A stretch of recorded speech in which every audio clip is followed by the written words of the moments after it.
Battlefront 2.0, China and US's fierce competition in drone swarm tech.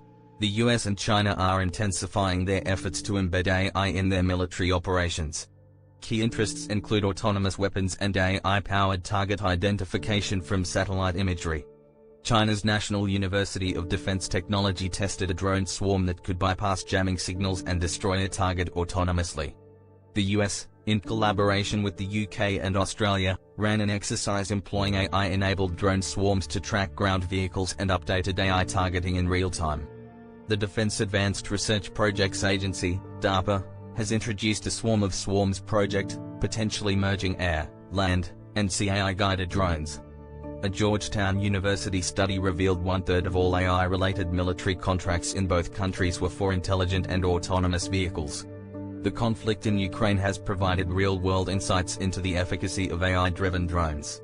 AI tools for intelligence, surveillance, and reconnaissance (ISR) constituted the second-largest share of procurement contracts.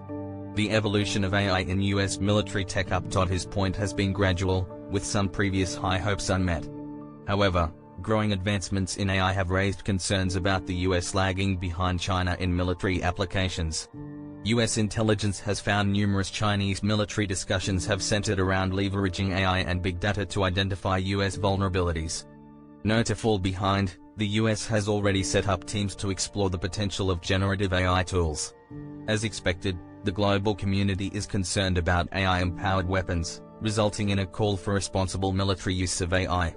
However, US-China discussions on AI military applications remain minimal and confined to international conferences. Progress on this topic is at a standstill and will remain as such for the foreseeable future. In an attempt to counter Chinese AI ambitions, the US has imposed restrictions on AI chip exports to China. The aim of these restrictions is to slow down China's military advancements. That's all for today. To keep up to date with AI developments, don't forget to subscribe.